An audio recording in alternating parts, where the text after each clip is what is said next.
नमस्कार, मी रिद्धी म्हात्रे. बातमीपत्रामध्ये आपल्या सगळ्यांचं स्वागत. सुरुवातीलाच बातमी आहे राजकीय वर्तुळातली. भाजपचे स्थायी समिती सदस्य अज्ञात स्थळी गेलेले आहेत. नाशिक मनपा स्थायी समिती सभापताची आता रस्सीखेच वाढलेली आहे. भाजप आणि राष्ट्रवादी आमनेसामने आलेले आहेत. भाजपकडून मच्छिंद्र सानप यांनी उमेदवारी अर्ज भरलेला आहे. नाशिक मनपा स्थायी समिती सभापती पदाची जी चुरस आहे ती आता वाढलेली आहे. भाजप राष्ट्रवादी आमने सामने आलेले आहेत. स्थायी समितीची 25 तारखेला निवडणूक आहे. आज महायुतीचे उमेदवार म्हणून मच्छिंद्र सानप यांचा एकमताने अर्ज भरलेला आहे. भारतीय जनता पार्टीचे 9 सदस्य, शिवसेनेचे 4 सदस्य आणि महानगरपालिकेची निवडणूक झाल्यावर लगेच राष्ट्रवादी काँग्रेसने भाजप महायुतीला बिनशर्त पाठिंबा दिलेला आहे. ते जर गृहीत धरलं तर 1 असे 16 पैकी 14 मतं महायुतीकडे. प्रतिनिधी किरण गोटूर सध्या आपल्याशी जोडले गेलेले आहेत. त्यांच्याशी याबाबत बोलूयात.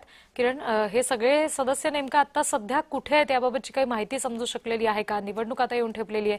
काय नेमकं या सगळ्या संदर्भात नाशिकचं राजकीय वातावरण? अरे ती खरं तर बुधवारी नाशिक महापालिकेच्या स्थायी समिती सभापतीसाठी निवडणूक होईल.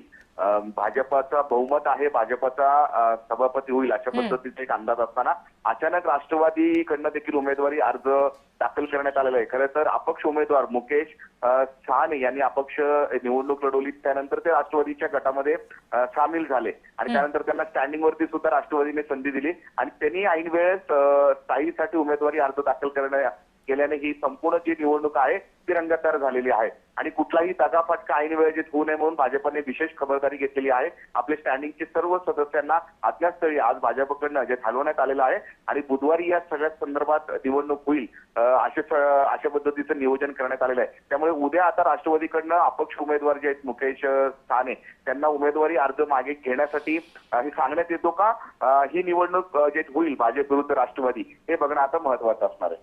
जी किरण, धन्यवाद सगळ्या माहितीसाठी. सहलीला जाण्याचं कारण असं आहे की बघा, निवडणुका आहे, 2 दिवस नवीन सगळे सदस्य आहे आणि भारतीय जनता पक्षाचे जे अध्यक्ष त्यांनी सांगितले एकमेकाचा ओळख परिचय झाला पाहिजे सगळ्या गोष्टी आणि वाटतं प्रत्येकाला चला 2 दिवस बाहेर जाऊन येवा. याच्यामध्ये दुसरं सांगण्याचं कारण काहीच नाही. असं भाजप आणि राष्ट्रवादी या ठिकाणी आमने सामने आलेले आहेत. स्थायी समिती सदस्य सध्या अज्ञात स्थळी आहेत. भाजपकडून ही खबरदारी घेतली जाते.